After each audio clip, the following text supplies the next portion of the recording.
Shalom, shalom. Giving glory to the mighty one of Israel, Yehudah, and unto him and him alone do we give glory. Hallelujah. Tonight's topic, the black man and endangered species. Was really out of control.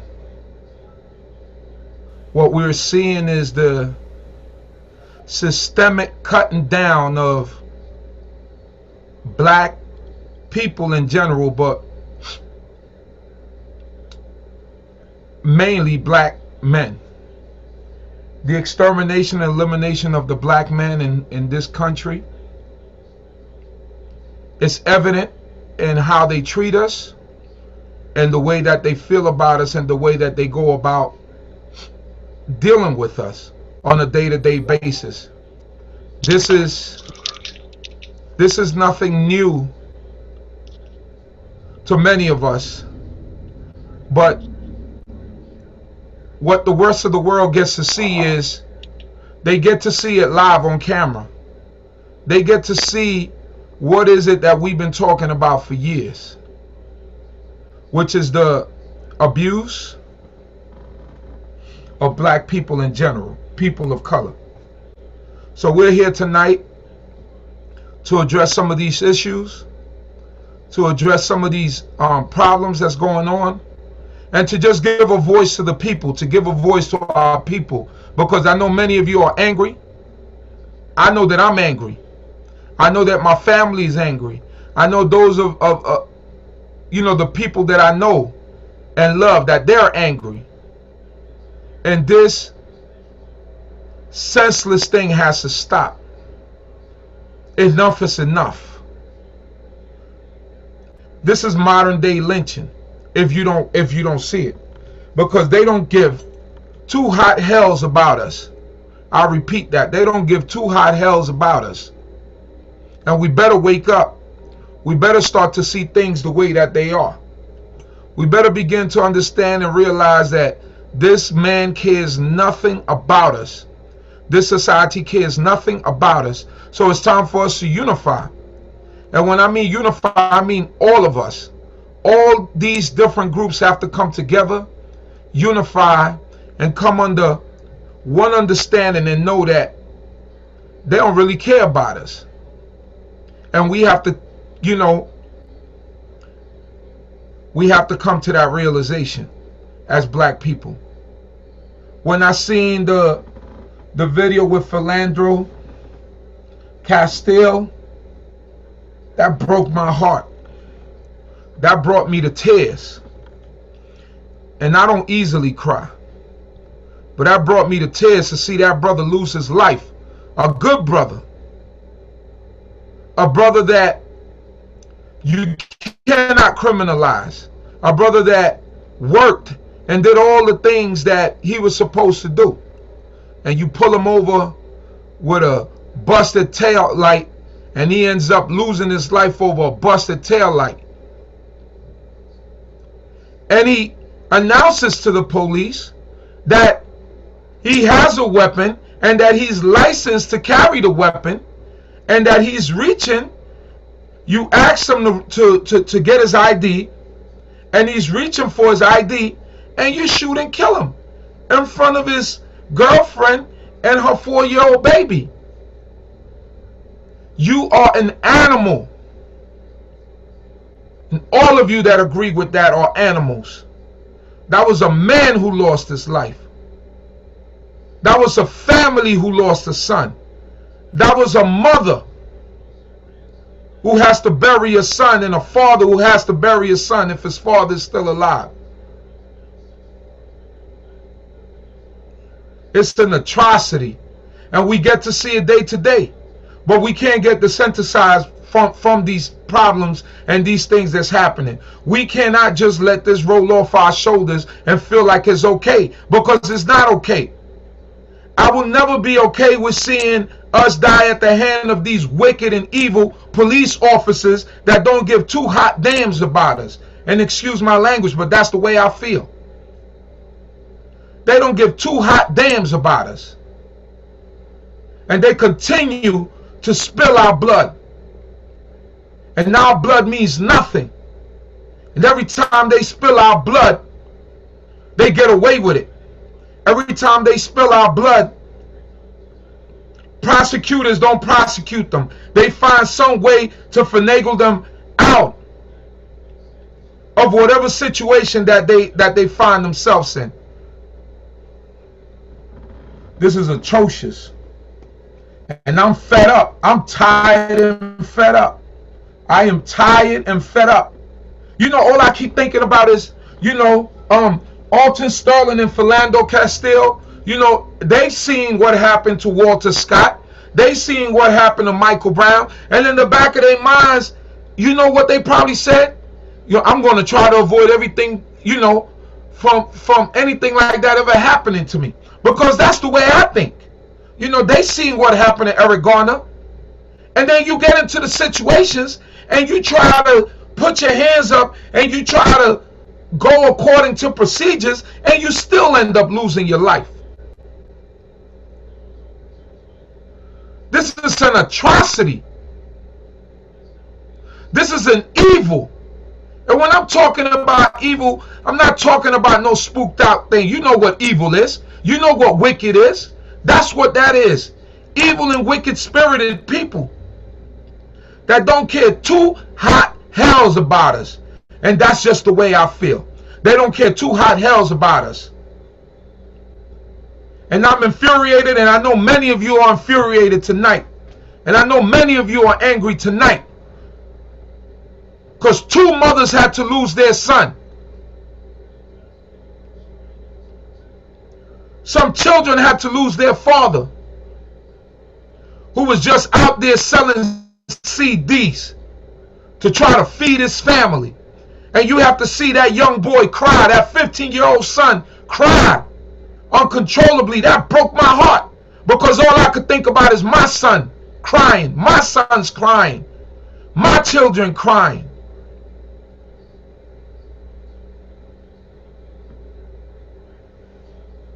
It's ridiculous. I'm gonna share something with y'all, because we got to look at this. We have to look at this, and we have to feel it. He's licensed to carry. We have to feel this. He was trying to get out his ID and his wallet out his we have to feel this. pocket, and he let the officer know that he had a firearm and he was reaching for his wallet, and the officer just shot him in his arm. We're waiting for a back. I will, sir. No worries. I will. He just shot his arm off. We got pulled over on Larpener. I told him not to reach for it. I told him to get his hand out. You told him to get his ID, sir, and his driver's license. Oh my God, please don't tell me he's dead. Please don't tell me my boyfriend just went like that. Keep your hands where they are, please. Yes, I will, sir. I'll keep my hands where they are. Please don't tell me this, Lord. Please, Jesus, don't tell me that he's gone. Please don't tell me that he's gone. Please, officer, don't tell me that you just did this to him. You shot 4 bullets into him, sir. Oh, he did it to him. He was just getting his license and registration, sir. You got to feel this. Get the female passenger. We're going to watch the whole video. Right now with your hands up. We see your hands. Exit now. Keep them up. Keep them up. They pull her out the car now like she's a criminal. Away from me and walk backwards. Walk backwards, me. Keep walking. Keep walking. Keep walking. Keep walking. Get on your knees. That's how they treat Get us. on your knees. Modern day lynching.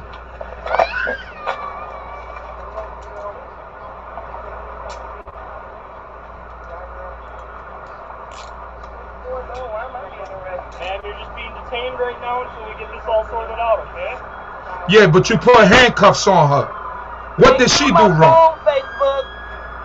Please don't tell me, Lord Jesus. Please don't tell me. First here. Okay, Any weapons or anything? No, please don't tell me my boyfriend. No, I'm gonna take it off my hand. Please don't tell me he's gone. Please, Jesus, no. Please, no. Animals. Please, no. Don't let him be gone, Lord. We're going to watch this whole video, people. Because we got to feel this. And I don't care who she praying to either.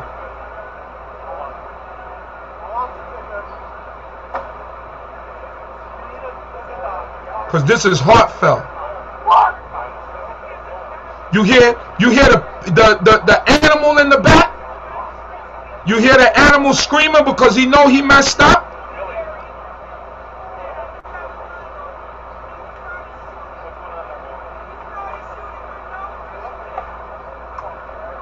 She had the frame of mind to at least go on Facebook Live and record the events that happened afterwards.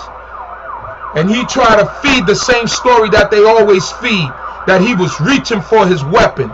Why would the man reach for his weapon when he told you that he's licensed to carry? And it was just a routine stop.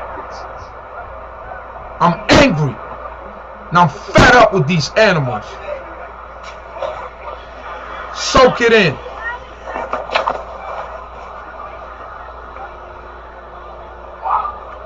Listen to him.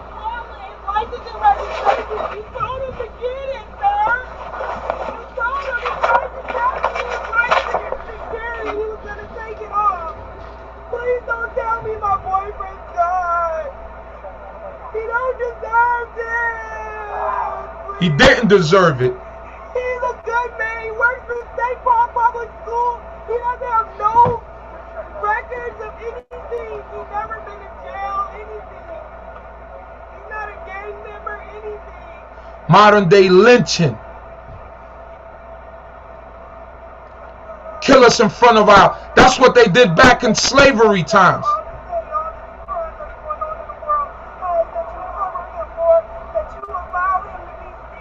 And because we are spiritual people, guess what she's doing? She's praying for his life. And I don't care who she's praying for. She's praying for too. She's praying for his life. Because we are spiritual people. That's what we do. She's praying for him to be alive. That's what she's doing. She's praying for him to be alive.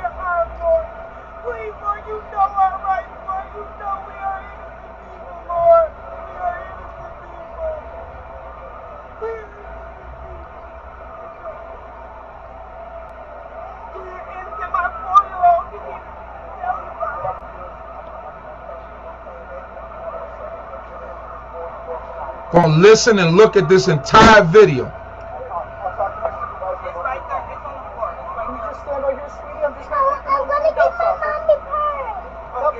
Come over here, sweetie. Why would she want to go to you when she just seen your partner murder her mother's boyfriend?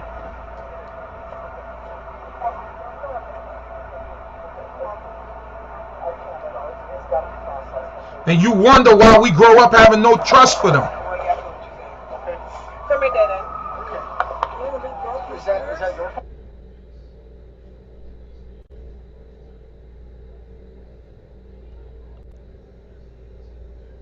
I'm angry. I'm upset. I'm pissed off. Any adjective that you could think of, I'm that at this moment. Because it's not right. But hold on, there's more. But wait, there's more. There's more. Of course you know there's more. Of course you know there's more. We're going to share this one too. Going to share this one too. You got to feel this.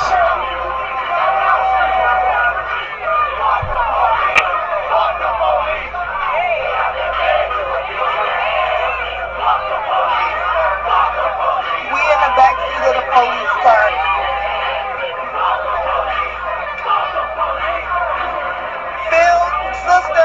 Excuse the language to all you elders, but that's how the people felt at that time.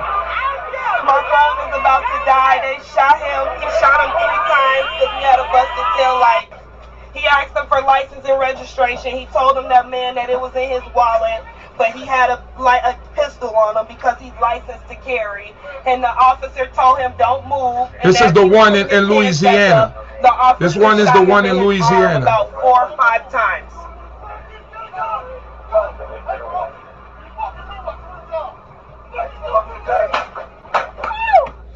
Oh shit! They shot him? Oh my fucking goodness! Oh No,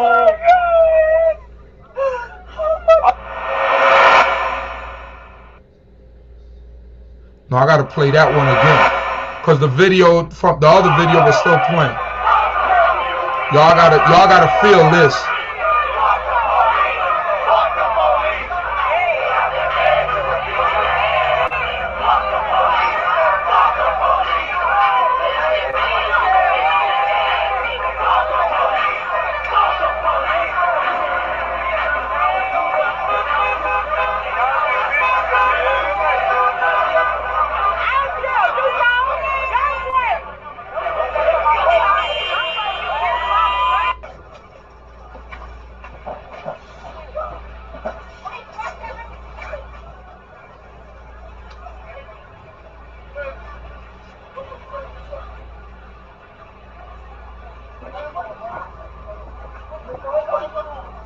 Look at this. Look at this. You got him subdued. You pull the weapon out and put it right on his face, and you shoot him. Oh shit! You don't care. You're an animal, man. Y'all are animals. Y'all are animals. It's an animal.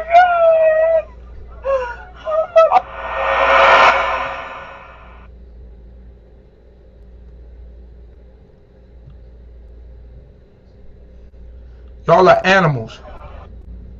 Y'all are animals, and you deserve to get treated like animals.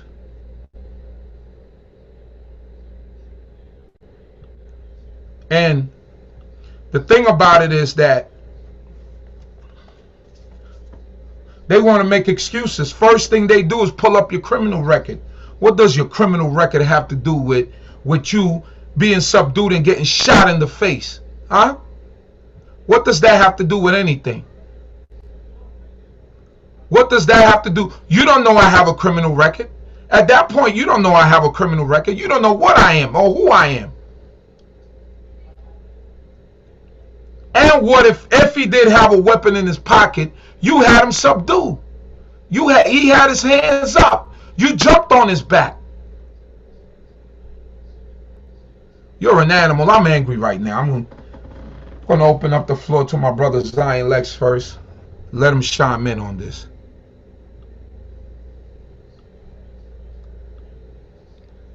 Unmute your mic, my brother. Shalom, shalom, family. Can I be heard? Loud and clear, loud and clear. Okay. I'm and I'm crazy like everybody else. This thing is just out of control. I was watching on your Facebook page, Chief Uzziel, earlier, and I saw the elder discourse with you. I believe that you put down as a comment that we are an endangered species, and I believe in response to that, she said that's impossible. We can't even be considered endangered species as black men because at least endangered species are protected. That was a very profound statement. I felt compelled to share it, and maybe 34 other people have shared it since.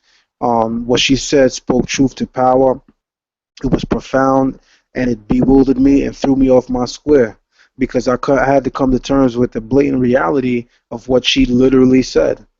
You know, the comparison that she drew made an animal which would be endangered protected by the laws of this country, but us as black men and women, we are considered subspecies, sub-animal, in that we are not protected by any law in this country. That resonated deeply for me.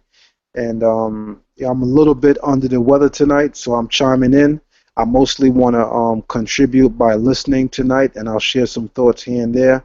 But I'm definitely sitting here realizing that more than ever we need to mobilize. We need to stop the religious gangbanging. We need to stop the intellectual ciphers. You know, we really have to really mobilize this entire community. None of our flags at this point should be so great that they cause a hindrance or a stumbling block towards our unity. At this point, it is beyond clear that when the police pull that trigger, they could give you know what, whether or not you study comedic science, whether you call yourself a Moorish American or whether you call yourself a Hebrew Israelite. That trigger is being pulled because of the color of your skin. And this being the case, we have the fact that we have so many different groups. If we banded together on the idea that we are becoming a target and an endangered species in this country, then that would give us great numbers. That would give us great odds in the fight. But if we continue with the religious gangbanging, what we're doing is we're serving our enemy a greater purpose. With that, I'm gonna turn the mic over.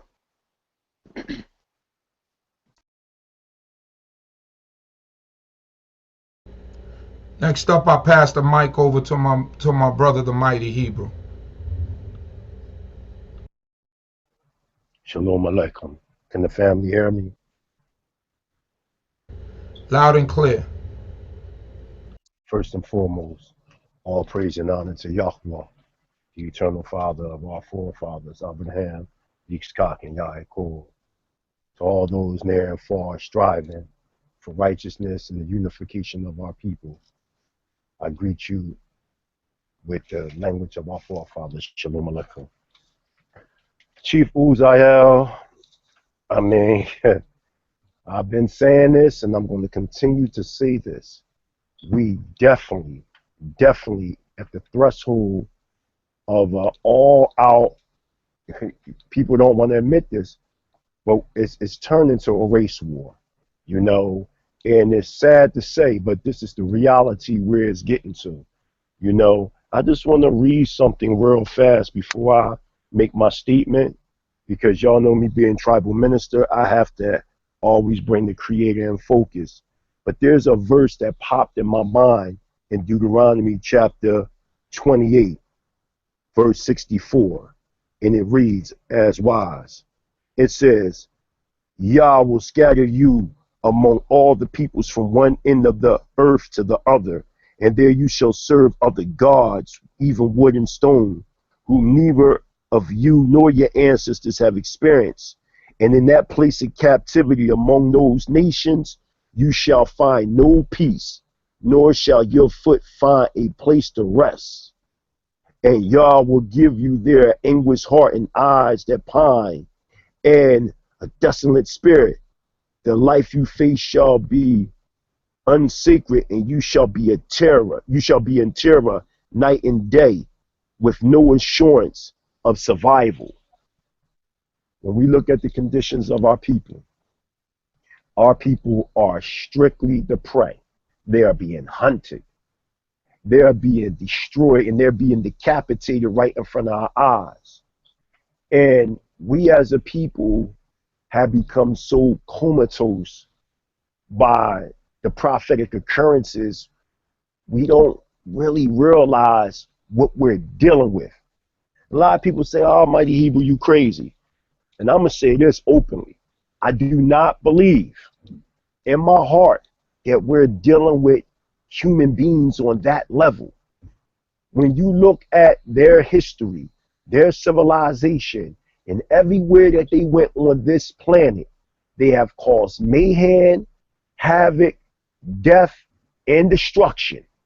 Whether if you go into the continent of Africa, they cause death and destruction. You go to Asia, death and destruction. Mesoamerica, death and destruction. In Europe, to the indigenous inhabitants that originally occupied that land, death and destruction. Destroyed the original Tasmanians over there in Australia, caused death and destruction. Everywhere these people went, family, and still are going and navigating, they caused death, destruction, and chaos. But there's a difference though when it comes to us. It's something about us that we've been their central target. And if you look very carefully, these people know in their subconscious who we are and that their time is up. The war isn't at hand. The war is here. The war is here. And it saddens me to see how much that we constantly We constantly keep. That shit was fucked up. How he got murdered like that, man. And all we doing is arguing, fighting, bickering about doctrine. That's all we do. We gotta stand. We gotta stand for what is right. And what is right is unification. I don't care about your beliefs. All I care about is the survival of us as a people, as a nation. We got to come together. When Chief Uziel said about how they brought up their brother's criminal record, that's just another form, like Michelle Alexander said in the new Jim Crow, that's another term to define us as niggers and to just eliminate us. And then the nerve of some, I'm going to say it straight with no chaser, nerve of them crackers to come on Facebook and make their comments on YouTube posts and say, well, he was a degenerate. He was a gang member. What that got to do with him being executed like that? Didn't he serve his time? Didn't y'all claim in this country, you know, a man serve his time, he go free and he become productive in society? It's like y'all use that every single case that I've seen. They go right into somebody's background and pull up some dirt to justify what they did to that individual. And I've never openly cried like that. But it pains me to see that they murdered him. They didn't just, I don't believe it was just a regular murder. I believe they're ritualistically murdering our people because they know we're the chosen people. They know who we are. We got to rise from out of this. And I'm going to read this verse real quick here and I'm going to pass it on because it has to be brought to its prognosticated fullness. I cannot, as a tribal minister, let this slide because regardless of you acknowledge the creator of heaven and earth or the ancestors, we have to invoke them spiritual powers so we can physically activate emotion to rise as a nation. I don't care if you RBG. I don't care if you in Kemetic science, nation gods and earths, Moorish Americans, Hebrew Israelites, Black Jews, Nuwabians, metaphysical consciousness, Nation of Islam, the new Nation of Islam, the United Nation of Islam. I don't care which school of thought you under. They're hunting us. They're hunting us, man. They don't care about your school of thought. All the other nations have excelled over that. They out there traveling Mars, colonizing other planets, while we fight and bicker over things that is separating us when in the past we all had our hand in all that. So I'm going to read this verse real fast in Isaiah chapter 29, verse 8 to 12. It says, go. Write it down in a tablet and inscribe it in a record that it may be with them for future days. We need to go back into the records of our ancestors. And in them records, it's going to show and describe how we dealt with this beast in the past. If you want to know the history, then go to the records of your ancestors and see how we dealt with them and what we needed to do to get them from away from us. I'm not going to sit up here and sugarcoat nothing when they just murdered him, that brother, in front of his girlfriend and in front of his girlfriend's daughter in the back of the car. What about Deron Smalls? Murdered him in front of who? His fiance, his 4-month-old son, his first son, and his 2 teenage daughters. The brother in Baton Rouge, Louisiana. Murdered him.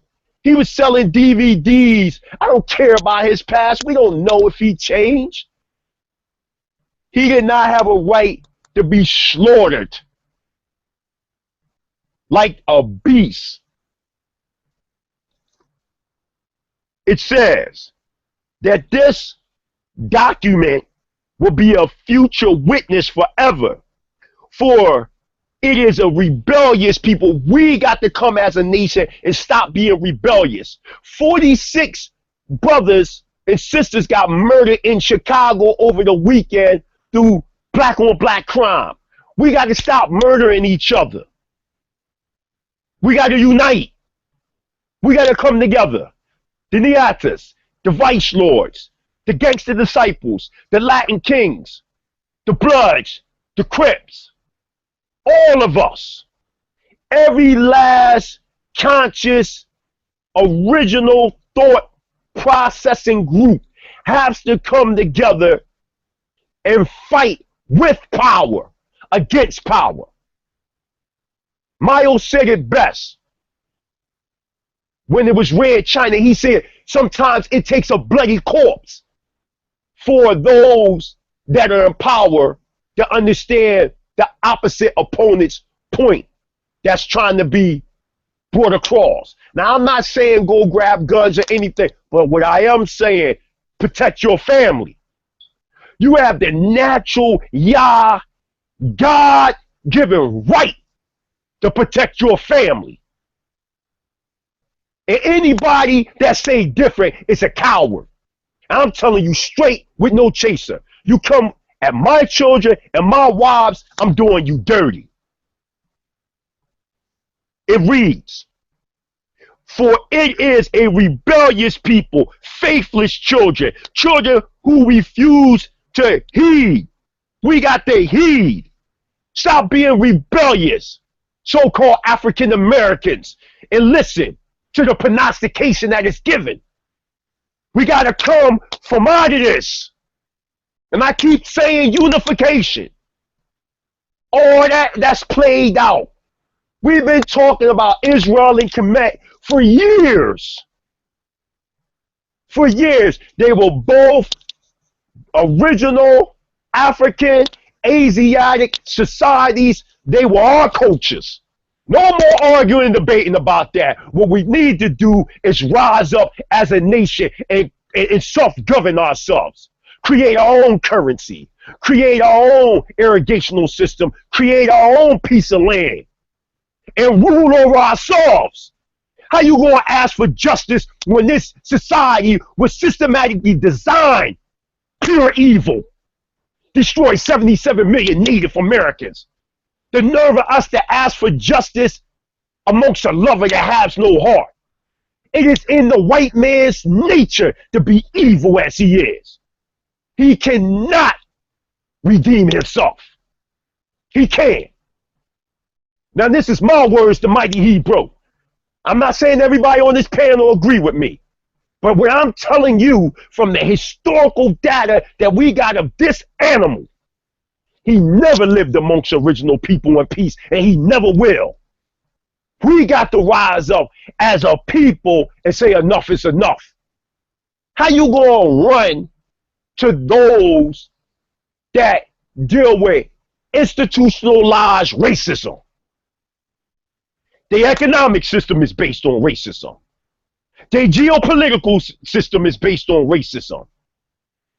Everything, the educational system is based on racism. The whole social fabric of American society and this fake ass American pie in the clouds is built on racism. You cannot ask the enemy for freedom. How you asking the enemy for justice? You take justice. You don't ask nobody for nothing. You were born sovereign. You were born free. And the nerve of us to keep asking these crackers for freedom. I hate them crackers. I'm telling you straight up how it is. Because them crackers don't give a shit about us. Period. They don't care about us. They don't care. They do it and continue. They doing it now, whereas though they're actually exalting and bragging about what they do. It's to the point they even got cameras and they still killing us. And then we so stupid, they talking about on Good Morning America when they was holding the brother down in Baton Rouge, all of a sudden, both of the police officers' cameras suddenly just fell off of them. And we just take that last portion, and I'm going to pass it on. Because they need to understand, oh, you got some warriors amongst our people. Don't get it twisted. Don't get it twisted. Because your time is running out. Your Gentile time is running out. And they understand it. It says, children who refuse to heed the instruction of the Creator, who said to the seers, do not see, to the prophets, do not prophesy truth to us. Speak to us falsehood. Prophesy delusions. I'm not prophesying no lies to you. I'm telling you straight up, we at war. You're not going to get no freedom by protesting. You're not going to get no freedom for voting for the enemy. And our culture as Israelites in the 18th chapter of Deuteronomy, we can't even vote for somebody that ain't of our people. And we keep using their system. Their system is systematically designed for our failure. We got to just straight come out of this and totally separate and self-govern ourselves. And it says, go to verse 12. Surely, thus saith the Holy One of Israel, because you have rejected this word and have put your trust in man, in that which is fraudulent and torturous, of a surety this iniquity shall work on you. Now you got to hear that. You got to hear what it just said. I don't care which school of thought you in. Them verses I just read, we all agree on. Because we put in our trust in a lover that has no heart.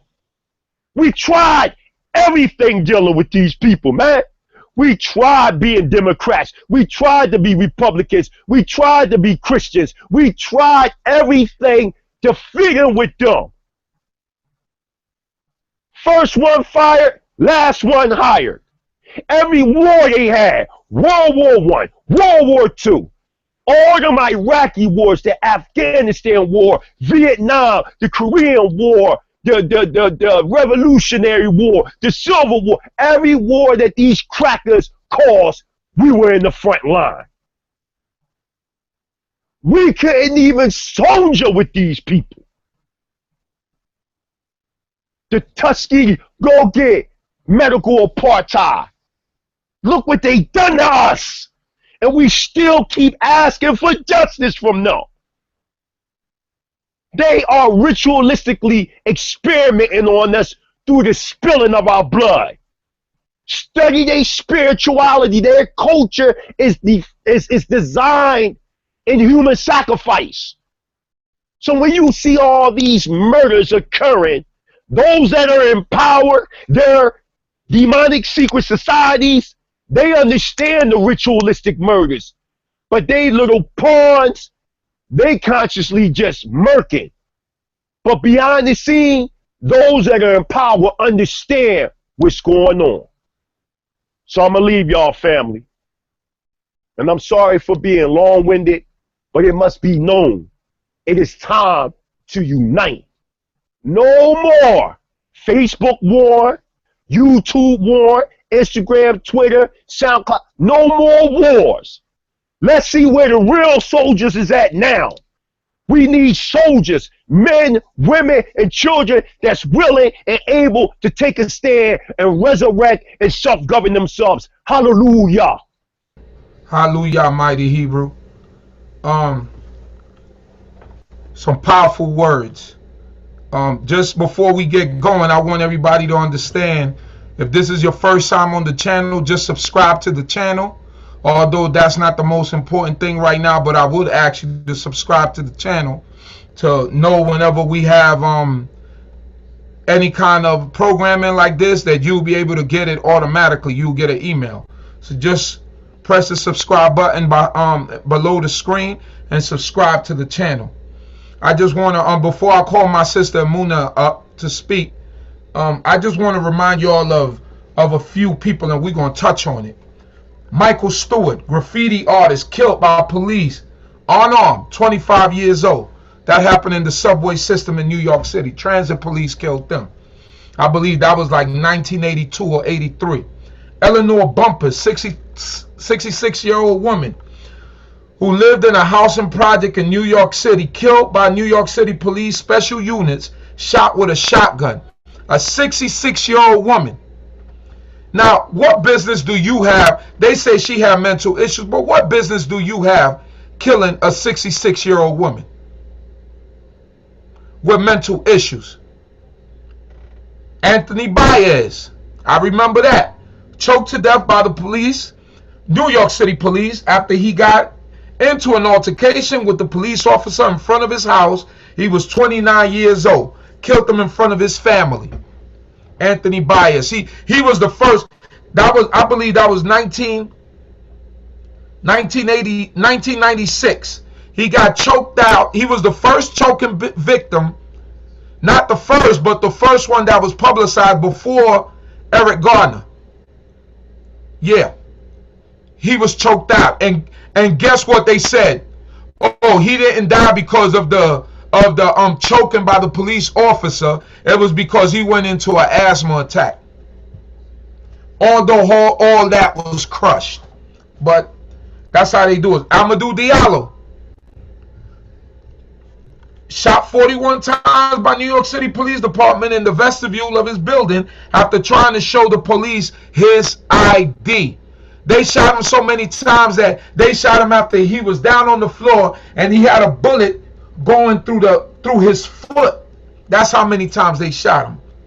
Abner Louima, although he wasn't killed, he was sodomized by New York City police officers in a precinct with a plunger. And they stuck the same plunger in his mouth and knocked his teeth out. That's the animals that we're dealing with. Now, I remember all of this. In fact, in my neighborhood that I used to live in, I would see Abner Louima driving into Pathmark or whatever. I would see Abner Louima. That's what they did to him. That's what Volpe. I remember the police officer, Volpe. He went to jail for 30 years. Sean Bell, on the morning of his wedding, shot and killed by New York City police detectives in a vehicle after leaving a club with his friends. Unarmed. Sean Bell, shot and killed. On the morning of his wedding, folks. This is systemic. This goes on and on and on. This is not something that just happens. This is systemic. This is, we kill them, we get away with it, it's okay. We wait a couple of years. We kill them, get away with it, it's okay. That's what they do. Michael Brown, an unarmed black teenager, was shot and killed on August 9th, 2014 by Darren Wilson, a white police officer in Ferguson, Missouri. He said that he went and reached for his gun. That's his story. He said that he punched him. That's his story. Police has been known to lie. Police have been known to lie and deceive and tell half-truths. We've been hearing these stories for years. When people say he got shot in the back, right? Now we get to see it live. You see, these white folks get to see it live. They get to see it with their own eyes. When we used to say he was running, oh, he had his hands up, and they wouldn't believe us. But now, because now that you got video, now you can see actually what's going on and what's happening. So what do they do now? Oh, he's resisting. Well, show me a person that don't resist. Show me a person that just likes getting thrown down to the floor and smashed on the floor and won't react. Show me a real man that won't react, and I'll show you a man that's not a man.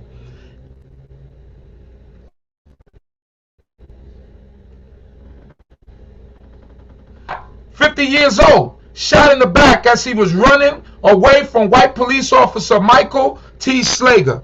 Let me show you something just in case you forgot. Because we as people, we forget. We tend to forget. We forget a lot. That's what we do. We forget a whole lot. And that's why we in the situation that we in, because we forget too much. We forget too damn much. So therefore, and all that forgetting, let me show you Walter Scott, just in case you forgot. This is Walter Scott right here. Just in case you forgot. Walter Scott. If it wasn't for this good Samaritan here who caught the whole video, this is Walter Scott right here. South Carolina. Last year. Bang. Running away. Shot him dead.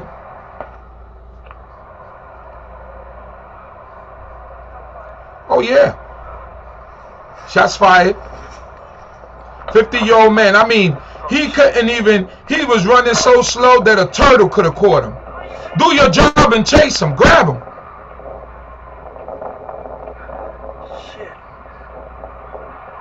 Oh, don't forget. Don't forget. This is what it's about. Look at all the images. Now you handcuff him. The man dead already, but you handcuff him. Now he goes back, runs back, and goes and grabs the taser, because that was part of his lie. That Walter Scott grabbed the taser from off him. So then he goes and throws the taser next to him, but the other police officer is there, the black police officer is there. So he got to try to see how he's going to build his lie, because they damn liars, and this is what they do. Drops an object near Mr. Scott, the taser.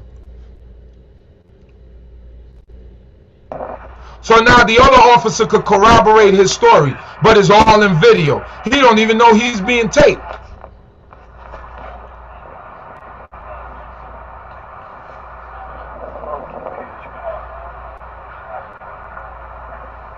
Just wanted to show you that, just in case you forgot what happened to Walter Scott.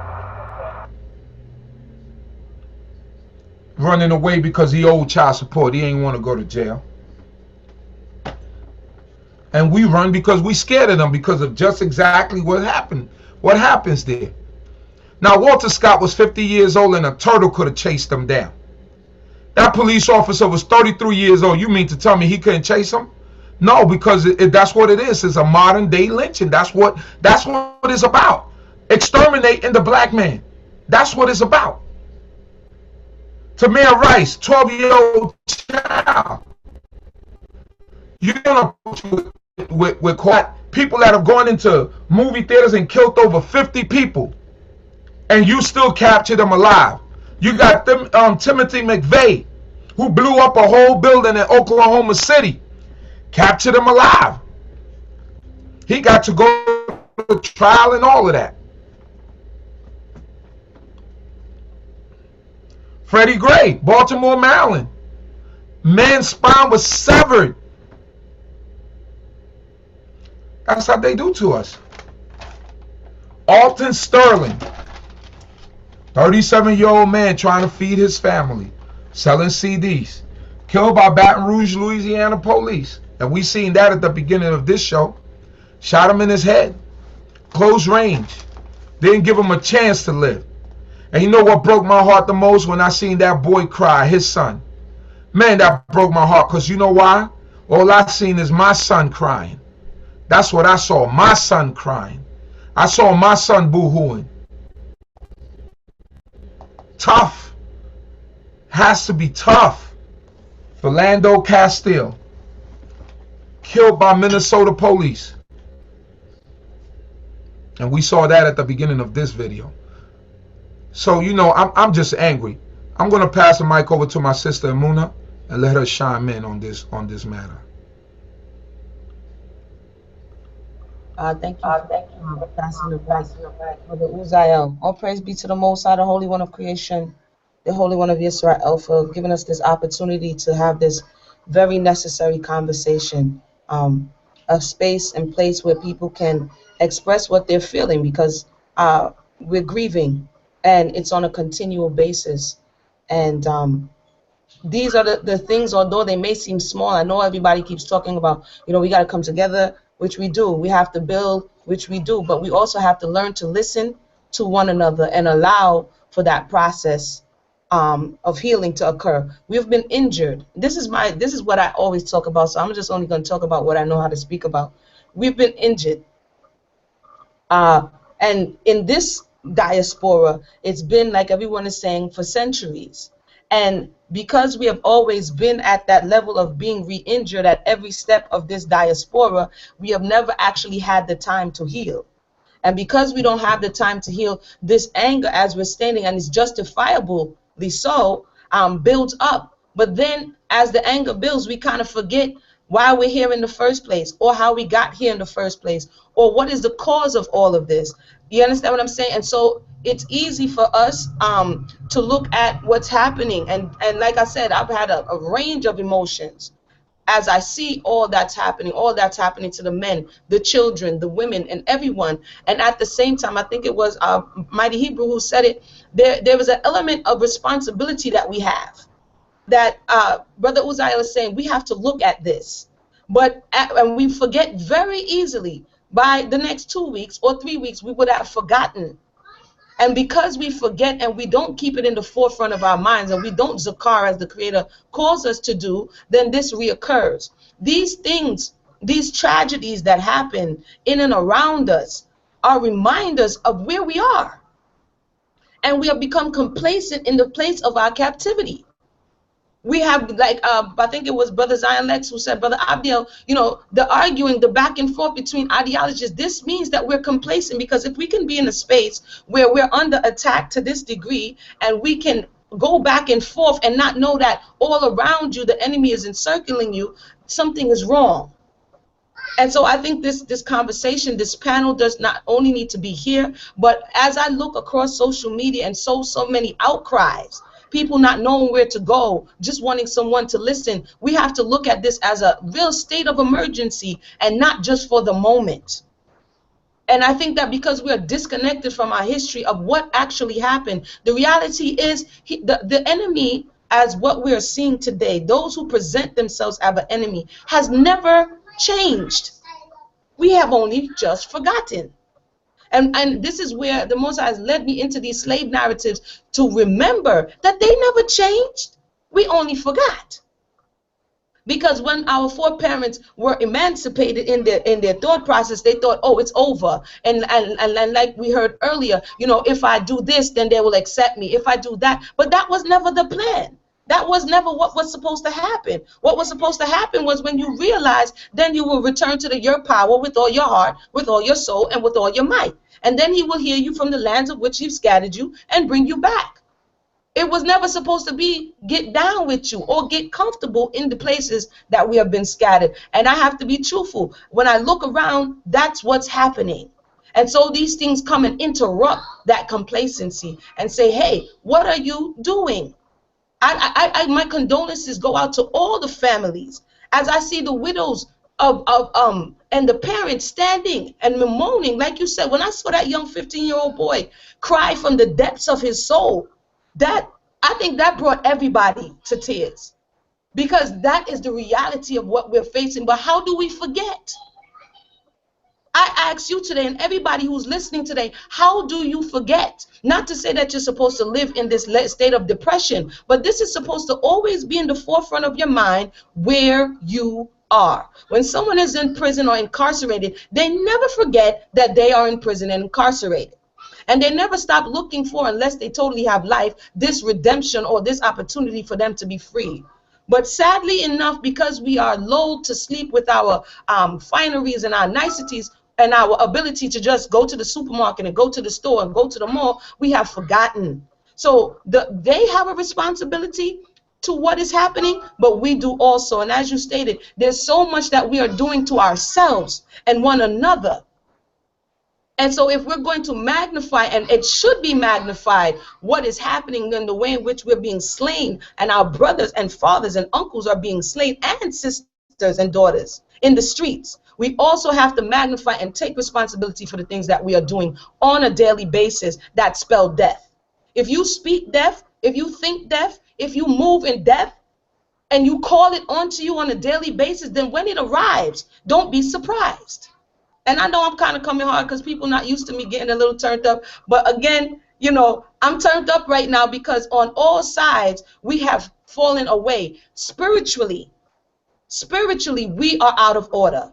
Because if we are spiritually in tune with the Creator, there is a protective mechanism that is supposed to be around us. And if we are unprotected, that means spiritually, we are out of order. And as we said, we are stiff-necked people, and the enemy has, when we see the story of Balak and Balaam, he said, hey, curse the people. He said, man, I can't curse them. Who the Most High bless, who the Most High curse. He said, all right, cool, chill. Let me take you over here so that I can show you an end. Let me take you over here so I can show you where they're sinning. Let me take you over here so I can show you where you can bring this negative energy and bring them down. And so I don't even want to go any much longer because, again, like I said, this is a very highly charged topic. But the reality is we have to start. And yes, it could, like our brother said, when you see your brother or your sister, you may not have ever met them in your lifetime, but you see you. You see your family. You see your community. You see your environment. At the same time, from day to day, how much of us are making these choices that lead in the wrong direction? And from day to day, how much of us take our brother or our sister by the hand and say, hey, you know, what's going on with XYZ? You know what I'm saying? Even though if they reject you, are we being our brothers and sisters keeper in this day and time? Because it has never stopped. This has always been the case. Like you said earlier, it's only now that it's being televised. And as a matter of fact, back in the day, they used to call people from towns and tell the slave masters to send your slaves because we're going to have a hanging. And they would make it an event. And they would have a picnic. And 4-year-old children, babies on the breast, elders, everybody would be around to instill fear into the people. So if we begun to run in fear, then they have won. But if we realize what is happening, and the most important, in my estimation, why it's happening, then we have an opportunity to turn this around. So all praise be to the Most High, the Holy One of creation, the Holy One of Israel. I definitely agree we have to begin to think of these unifying thoughts, and we have to first unify within ourselves, because we do have a dichotomous thought. I'm righteous today, not so much tomorrow. We have to make that choice, and then we can go out and affect change in our community, in our neighborhood, and by extension, our nation. So with that, I want to thank Brother Uzziah for giving me the opportunity to speak, and I relinquish the mic. Next up, I call up my brother, my Yael, to give some words. Brother.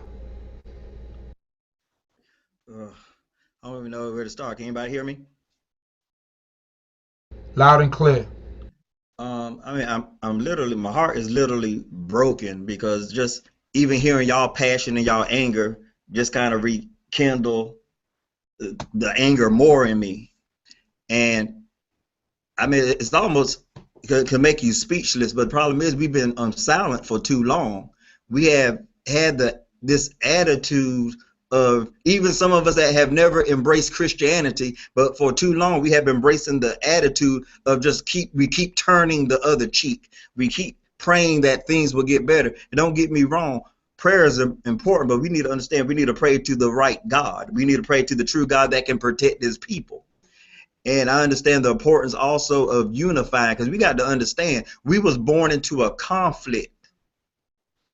As soon as we came through our mother's womb, we was born with an earth suit on that has a target on the front and the back, and is always open season on our people.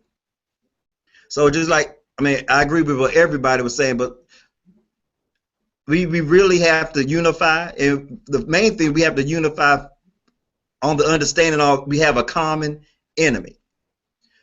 I could get past your Kemetic doctrine and all that. It doesn't matter. All our ideologies and the things that we believe and hold dear, I could put that on the back burner because you're my brother. And I don't want to see no harm come to you. You shouldn't want to see no harm come to me, regardless of I'm Torah observant and you're not. We got to get, like the mighty Hebrew said, we got to get past all that and understand our common denominator is that all of us have a bullseye on us. And our enemy is making it perfectly clear. He's not asking questions to find out if you're comedic, if you're conscious, if you're a Christian or whatever you are. We are seen as prey to our enemies, and we just got to really wake up and come together, find that common ground that we have, and band together. Find out first we got to unify. When we unify, we got to organize. When we come together, we got to properly organize, and then we got to have some kind of strategy. Then once we get the strategy together, we have to find a way that we can mobilize and do something. That first we got to impact our families, our communities, and then our outside surroundings. But it is past time for us to come together as a people, because we have been born into a conflict that we did not ask for, but we was born into it. And it's time for us to take, it's time for us to take sides. Because what really grieves my heart, I got up this morning and I saw our own people justifying this man's killing. And I'm talking about the brother in Baton Rouge, justify his killing. Black people was justifying his killing. And that broke my heart even more. Because we got one thing about it, we got to stop being our own worst enemy. People talk about the devil. Sometimes we're our own worst devil. Now, I expect my enemy to try to kill me. But when my own people try to kill me and don't want to see me advance, don't want to see my family make it, that grieves me more. I expect my enemy not to want what's good for me. But when our own people is our biggest adversaries in our lives, that is even more heartbreaking. But I agree with what everybody said on this panel. It's time for us to come together, our little petty issues. And trust me, in the light of what's going on now, these are petty issues. We got to realize we got to come together because it's open season on us. And on that, I relinquish the mic. Thank you, my brother. Problem is that we've been coonified, and I know I'm making up a word, but that's the problem. We are happy with our situation. Listen, I remember in the 90s here in New York City, man, we used to raise hell. The youth used to raise hell. The youth today have no sense and no idea of what it is to be nationalistic, what it is to go take a bridge, what it is to go protest for what is right for you. I mean, being Israelites, we already understand certain things. But goddamn, man. Listen, I don't have all the answers. That's why I open up forums like this. Even though y'all might consider us to do next, sometimes the answer comes from all of us. What is it that we do next? Sometimes you don't have the answer because we all in shock. We in shock the same way. You know, we in shock the same way. God damn, I mean, from the time Rodney King got beaten in the early 90s, where that video was all grainy, to now where we see videos in HD, and we see the abuse, and we see what's going on, it's gotten worse. These dudes know they're not going to get prosecuted. So I'm going to tell you, like how my brother Sharif Bey said, one of the solutions are, because being God's people and being a people of knowledge, wisdom, and understanding, anytime we went into captivity, we became the heads, or we became part of the government, of the head structure of all those nations. When you look at the book of Esther, Mordecai, he was in the king's palace. When you look at the book of Daniel, Daniel was in Nebuchadnezzar's palace. Joseph, we got to begin, like my brother Sharif Bey told me, we got to begin to get involved in these local governments and these local communities. That's the first step. That's the first step. Find out who's your community board, because that begins to change the narrative when it comes in your neighborhood. You have influence. You have influence. We have to begin to push our own in these seats in the city council. Know that you have power, especially in urban settings, in settings where there's black people concentrated. That's why they trying to gerrymander certain places, and they trying to do certain things, change the dynamics of certain communities, and have the European vote or the Caucasian vote count more in a center where it's more concentrated with black people, but they trying to make the Caucasian vote be worth more. We have to get involved. Protesting, you know, it is what it is, but we protest and it doesn't change anything. It doesn't change policies. Now we got to try something different. You know, if you pick up weapons and you go out there, that's not going to help, because all they're going to do is kill us out. And we ain't gonna win no war with them like that. Only the Most High God could protect us. That's my view on it, that the Most High God will protect us. So picking up a weapon and go, so what we got to do?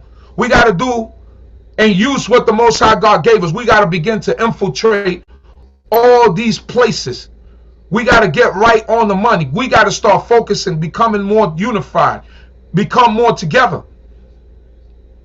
I always say it. I say it in front of the congregation. Before it get better, it has to get worse. You know what was crazy? You know, I went to sleep thinking about Alton Sterling last night, right? Thinking about what I just saw.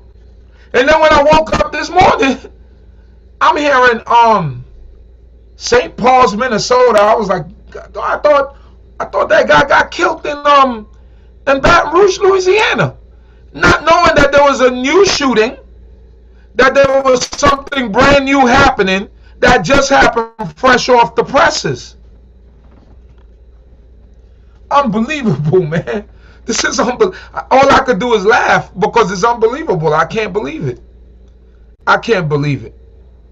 Next, I have a young man, very wise beyond his age, our brother Kazriel. I'll open up the room, the mic to him so that he can say a few words.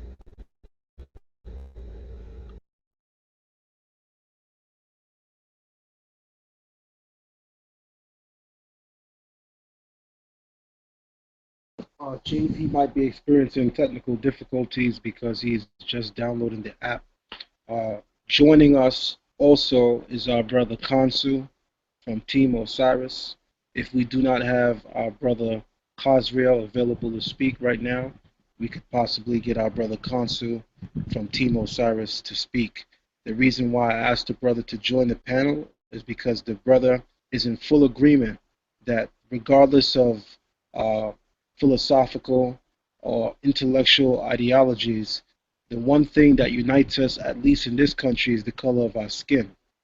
And the brother has agreed a long time ago that as a Pan-Africanist, which most of our leaders who are responsible for getting our nation geared in this century, as far as that is concerned, the one thing that unites us is the fact that we are classified as black people, is the fact that our melanin is under attack and is being robbed, is being stolen, is being exploited.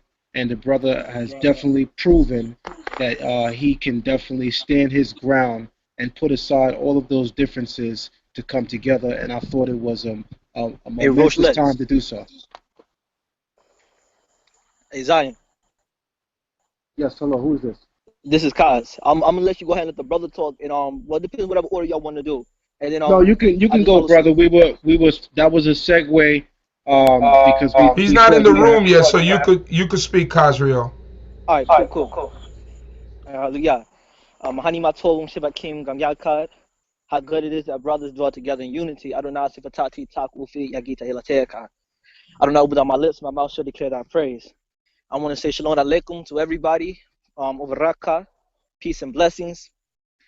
Everything I heard so far was excellent, beautiful, and straight on point. One thing that I want to talk about real quick is something that Rosh Uzayel was saying.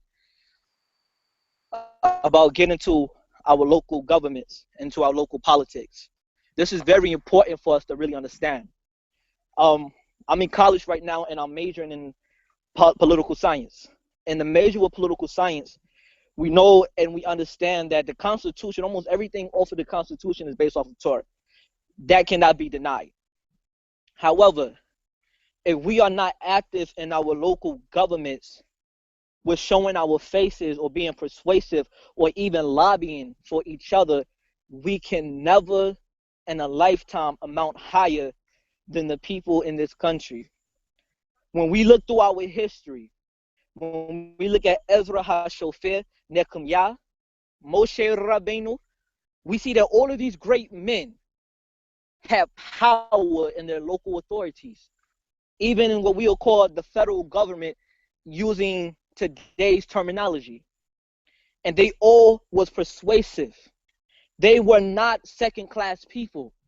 Even so far to when we go into the Russian time period during the time of the Rambam, who was an advisor to the Salif of Egypt.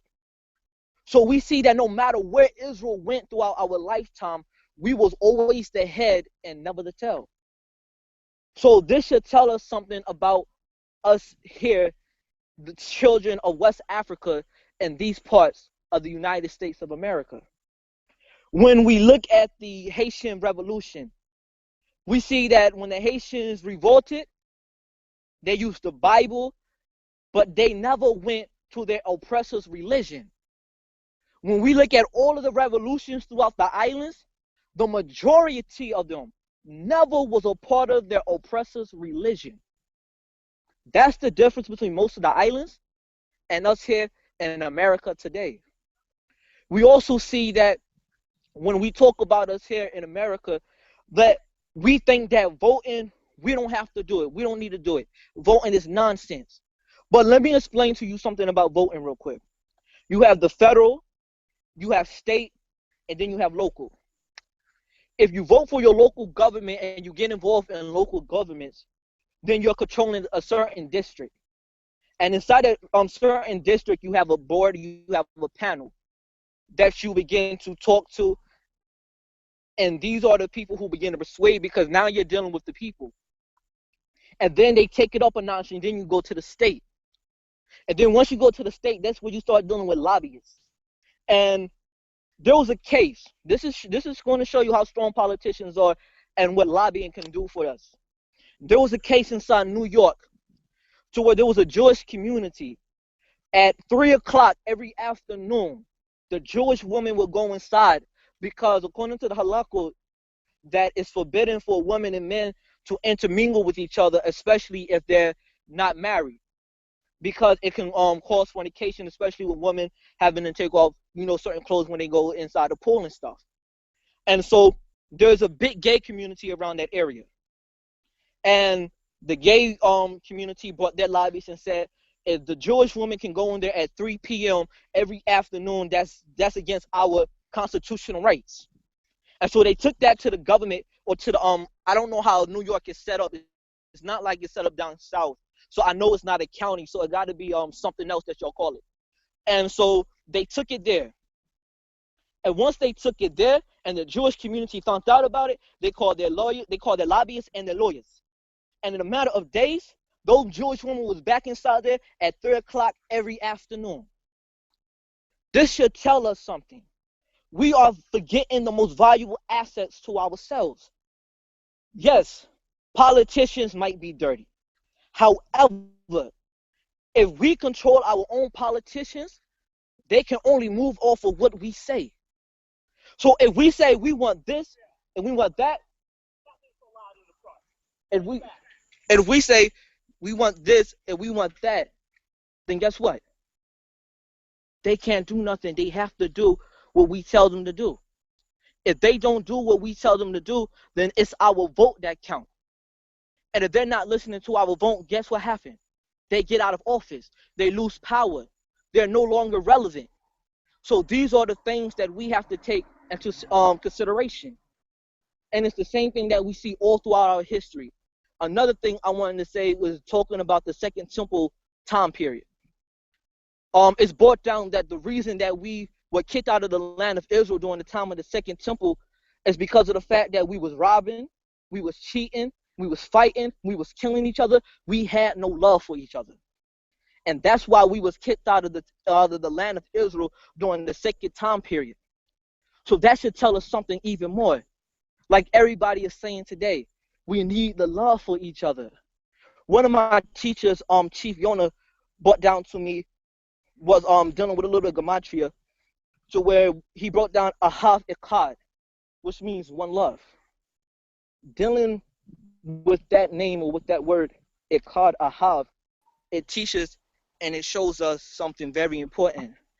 It has the same numerical value of the name of the Creator, the Yod Heh Vahed. So only with one love, with unity, Yakad, can we actually come together and unify and be a force greater than anybody can even imagine. This is what it takes. This is what we have to go towards. This is what we must pursue. The Creator tells us inside the Torah, Lo ira, do not fear. If we fear, that is automatically breaking the commandment. Because when we fear, we do not trust in the Holy One. Blessed is He. We have to go with Imunah Selenu.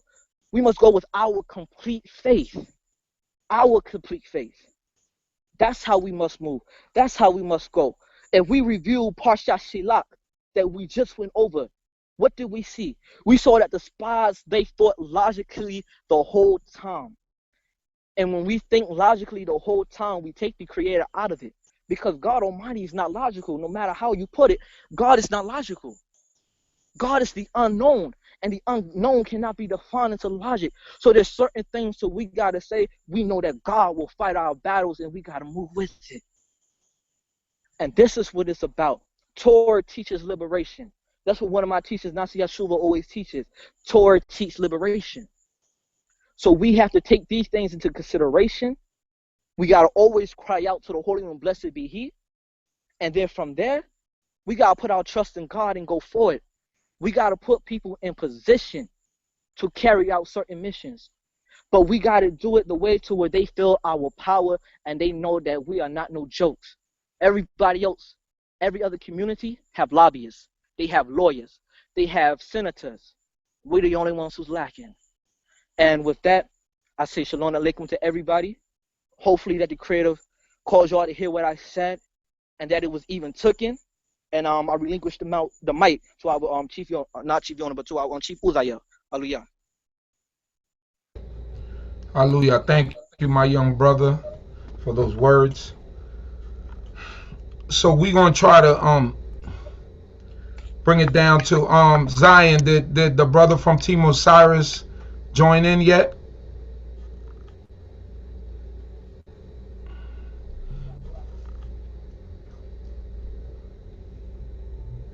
I see a lot of young men are jumping in. All right, I like that. They jumping in because they have something to say. But yeah, just when you jump in, mute your mic real quick. Remember to subscribe to the channel. But so one of the plans that we came up with is Plan 1: get involved with community council government. This revolution is gonna be done with our minds, not with guns. We ain't beating them with guns. I'm telling you, we ain't beating them with guns. You see the Palestinians and the Israelis? You know, every time the Palestinians do something, all they're gonna do is have open season on us. And we gotta be smarter than that. Now I'm not telling us to be chumps, because we far from being chumps. But we gotta use this power right here. This gun right here is gonna get more things accomplished. I'm telling you. Is going to get more things accomplished. That's what our fathers did right after slavery. You know, talking with my brother Sharif Bey, he put me on to a lot of stuff that I didn't know. And he's a Moore brother from Syracuse. And just talking to him, conversing with him, he put me on to a lot of things. And I know that we have the power in our hands to do it. So the first thing you got to do, the first thing I'm assigning everyone in this room, get familiar with your community board. Get familiar with your community council. Get involved in that first. Those are the first steps for us to reverse this cycle and get out of this situation. I'm not getting soft. But us going up and trying to fight them and do all that stuff ain't gonna work. You ain't picking up no guns, and you ain't gonna do none of that, because you ain't gonna win that one. You know what I'm saying? So we got to use our brains right now, and we still soldiers, but we got to use our brains. We got to use our brains. The next thing that I'm gonna assign everyone, right? And we're gonna follow up on this. We're gonna learn the federal law and the local law. How do you do that? The federal law are the Constitution and the amendments and all of those things that they have. We don't know that stuff. We got to learn that stuff. We are an intelligent people. Local law, the code of the police departments that you're under, understand certain things. Once again, my brother Sharif Bey was putting me on to certain things that we don't know. That's in the police code that will cause them to get away with certain things. Understand what I'm saying? What we see, what Alton William, what Alton, what's the brother's name? What Alton Sterling? We look at it and we get outraged because we know what our eyes show us. But what that police code says, that's what they gonna play by. Real talk. I'm not saying what they did was right, but what that police code said is what gives them the right to act a certain way. That's why certain things they express certain things. They say things like keep your hands down, keep your hands down. Stay in place. Stop resisting. Stop resisting.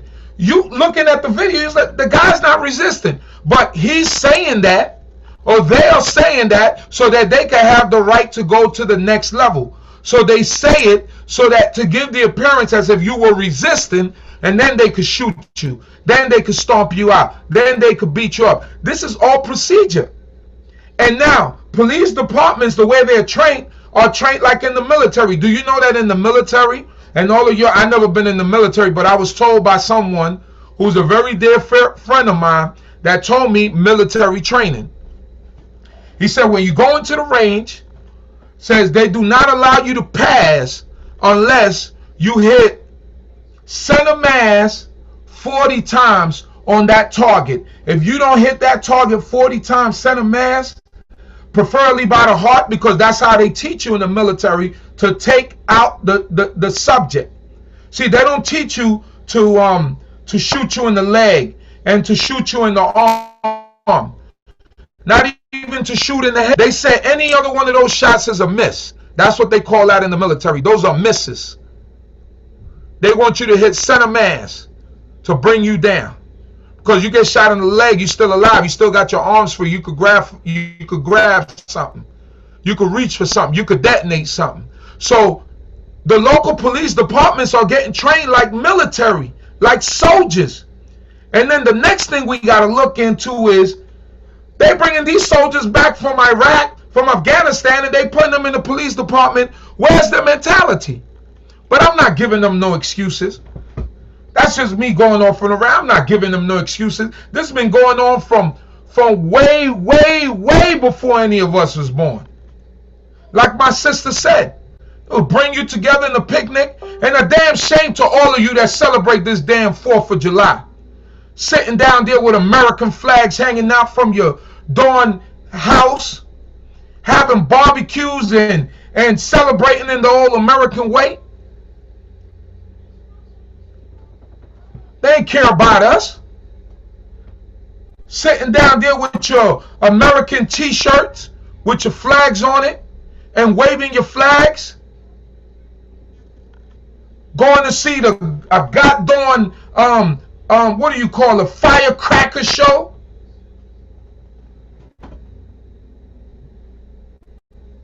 That don't got nothing to do with us. And this shows you we not under the same rules. We gotta learn the rules, but we not living under the. We learned them so we could be edified, but we not under the same rules. When they won their independence from Britain, right? From the British, we were still in captivity. We were still slaves. We were still niggas.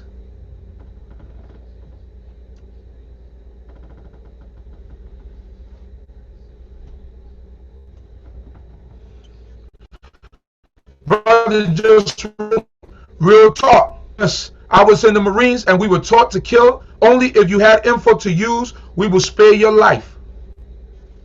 Real talk. That's how they training these police officers. So we got to use our brains now. We got to begin to understand the law. The Most High made us a wise and understanding people. That's what he said. He said we are wise and understanding people. So now we got to start using our brains. Stop using excuses. We understand the situations that we live in. We understand that we live in subpar situations and subpar living conditions, and we live in dilapidated homes, and we dependent on handouts from people that don't really care about us.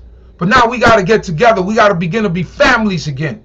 Fathers begin to be fathers again. I call my young cousin and I spoke to him this morning because all I seen was him going out there in an altercation with these animals, with these beasts. That's what they are. If you act like that, you're a beast. You're an animal. That's what you are. I like that some young brothers is on the panel.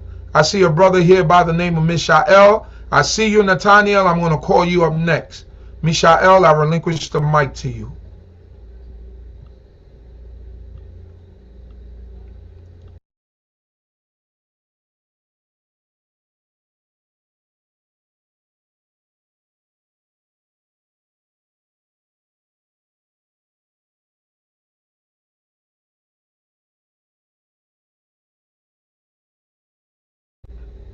All right, Mishael, are you there? I was relinquishing the microphone to you.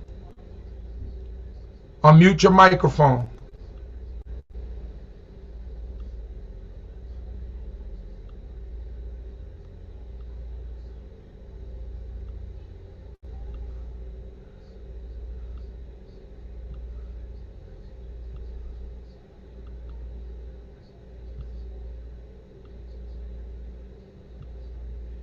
Hello? We hear you. We hear you. Yeah, can you hear me? Loud and clear. We hear you. Okay. Shalom, brothers and sisters.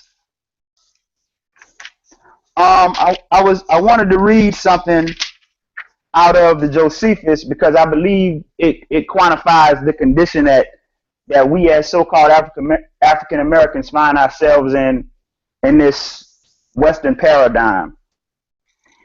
It says, now there was then a great number of false prophets suborned by the tyrants to impose upon the people who denounced this to them, that they should wait for deliverance from God. And this was in order to keep them from deserting, that they might be bayoued up above fear and care by such hopes. Now a man that is in adversity does easily comply with such promises. But when such a seducer makes him believe that he shall be delivered from those miseries which oppress him, then it is that the patient is full of hopes of such deliverance. Thus were the miserable people persuaded by these deceivers, and such as belied God himself, while they did not attend nor give credit to the signs that were so evident and did so plainly foretell their future desolation. But like men infatuated, without either eyes to see or minds to consider, did not regard the denunciations that God made to them. Now this speaks to where we find ourselves at, is at the end of the day, it's gonna take us standing up. If you don't stand for something, you'll fall for anything. And so I think that some of the practical things that we can do is number one, we need to build the economic base. That's number one. And that means patronizing black-owned businesses. That means being active in our communities. That means being involved in each other's lives. That's the first thing. And the second thing is we have to understand that in the belly of this beast, that what these police officers are doing is not a failure of training. They're doing exactly what they're trained to do. Like when they roll up and they automatically escalating the situation. That's right, brother. Making it a situation where somebody can easily be killed. I mean, you can see that on the tape with the young woman in Minnesota, and the police officer was acting all frantic and panicking. They're doing exactly what they're trained to do.